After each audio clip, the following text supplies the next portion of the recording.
developers, so I know something about it. But my question is, you just said we'd get into something serious later.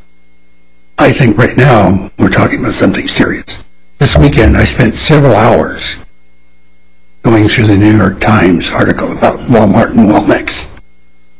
My question to the commission is, Walmex spent a lot of money buying planning commissions, planning plans, permits, everything else.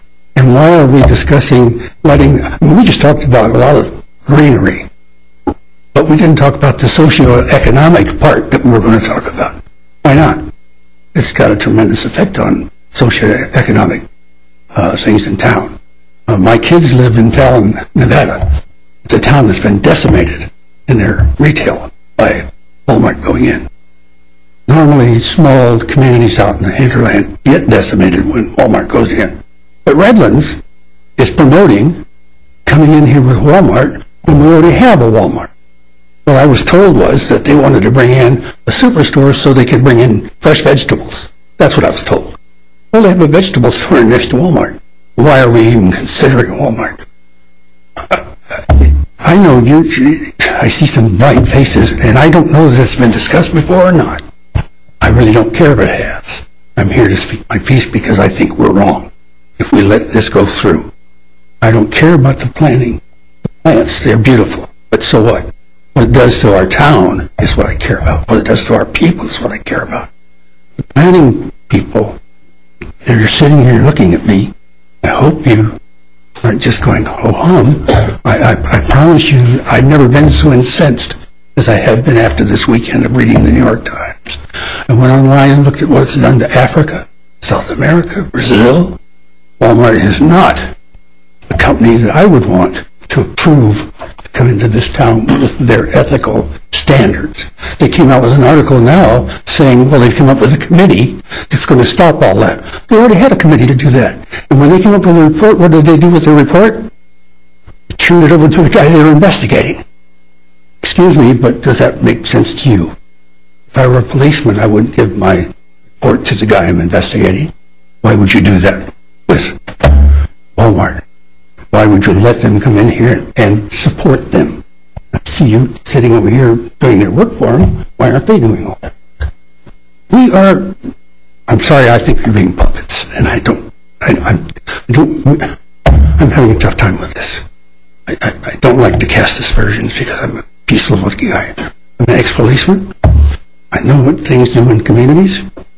Thank you very much. Thank you, Mr. Dunham. James or Dyer. I don't have particular questions right now. I do have some about the site plan, but I do have a lot to say because I've listened to a lot and I've read a lot. I read through the entire EIR, entire final EIR. Do you need Mr. Meyer up here? No, he can have a seat for a while if he would like to. It would be a difficult time, perhaps, to stand. I've read every comment. I've listened to every person, some multiple times now. And I think I want to step back on this a little bit. I want to talk about the general plan. I want to talk about the EIR. And I want to talk about some of these issues that we've had thrown at us.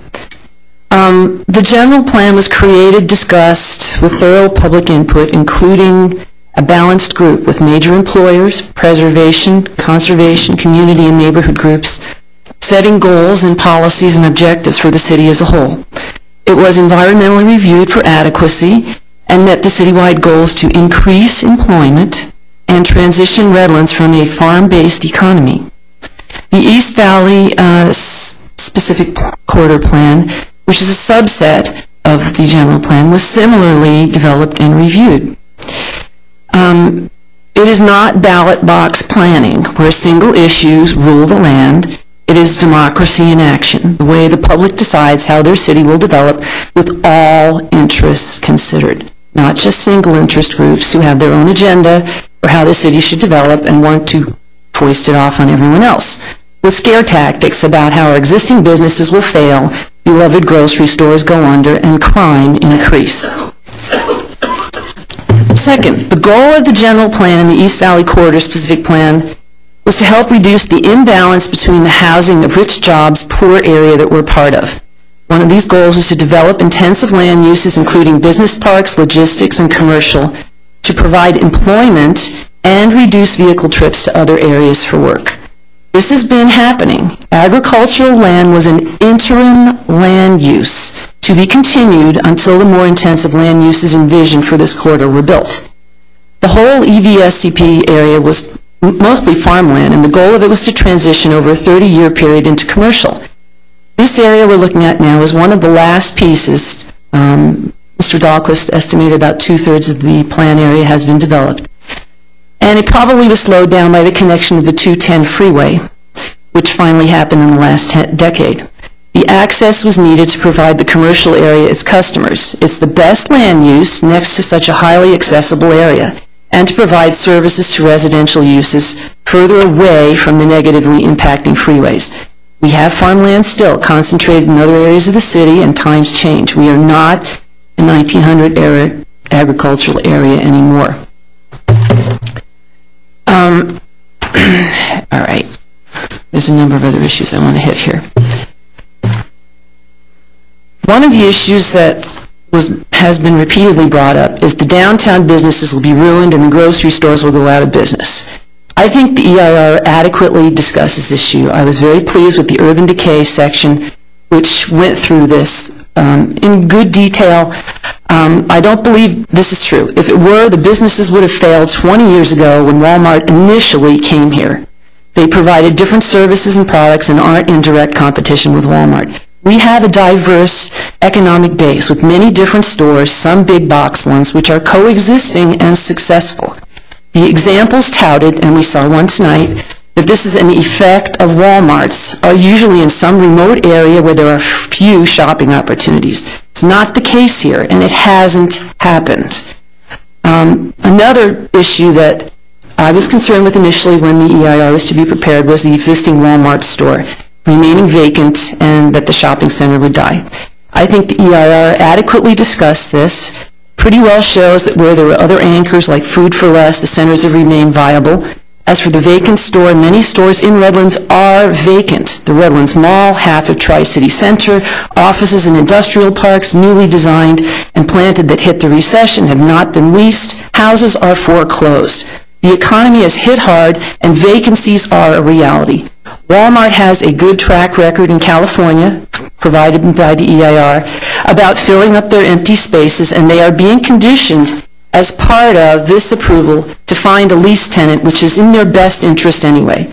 I don't think we have the right to complain further or expect more. We couldn't tell Mervyn's or Gottschalk's not to go out of business and leave their stores vacant.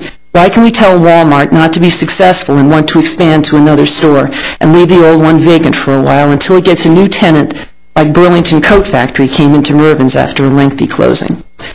Another issue, people will say, Redlands, the gem of the community of the area, will be ruined by a Walmart.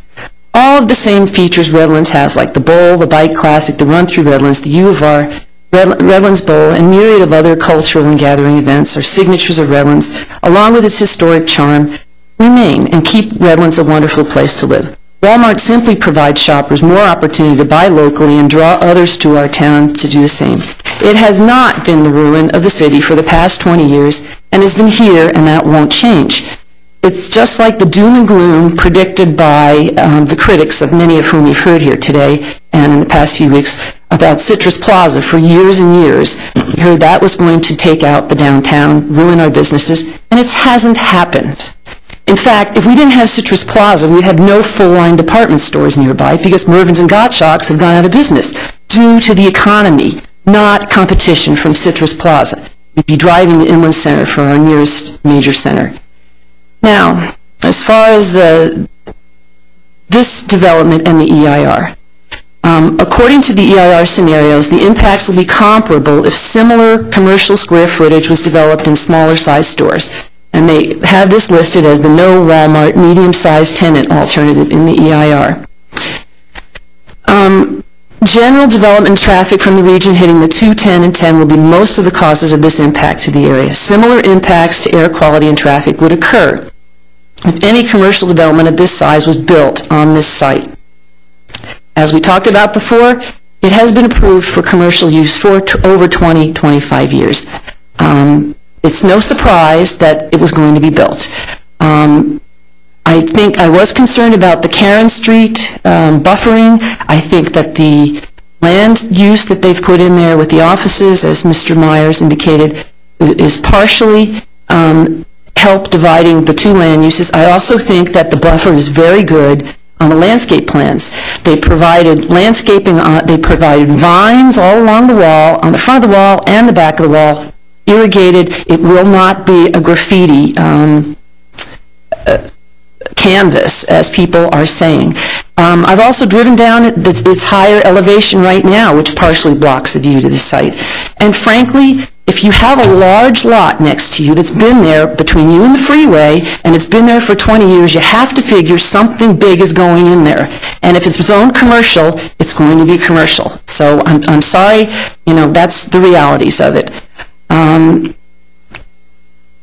other thing I wanted to say, that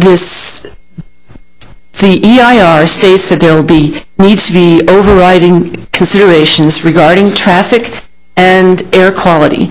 And guess what? That was also approved back when the East Valley Corridor Specific Plan was approved. There were overriding considerations and findings adopted with the program EIR. And there were probably the same things founded for the general plan 30 years ago when it was also adopted. So it's not unique to this particular development. Anything of this size is going to have those type of impacts. They're not good, they're not terrific, but it was a trade-off that was made and a decision made by many people a long time ago with a vision for this city. They wanted jobs and they wanted commercial in this area. So many of these issues that we keep hearing over and over again have been dealt with in the general plan, the East Valley Corridor Specific Plan. Our job as planning commissioners to look at this project, see if the EIR is adequate, and I personally feel from what I've seen on this that it has been thoroughly analyzed. I don't like that there's air quality impacts, I don't like that there's traffic impacts, but I do believe that they're unavoidable with this size of a project. I'm not saying I like this layout of the plan. I'm not saying I'm ultimately going to approve it. I think there are many other issues we need to talk about the site plan, but I do want to set it in perspective here. We're getting so many things thrown at us, and there's other non-issues like the workers in China and Walmart's treatment of them. That's not a planning issue. If you don't like those things, don't go to those stores. But don't come up here and keep telling us that we have to knock this plan off because of the Chinese workers and their treatment. So that's all I have to say, and let some of the other commissioners add. Oh, one other thing. Sorry. The other thing, people are saying that the city's subsidizing Walmart.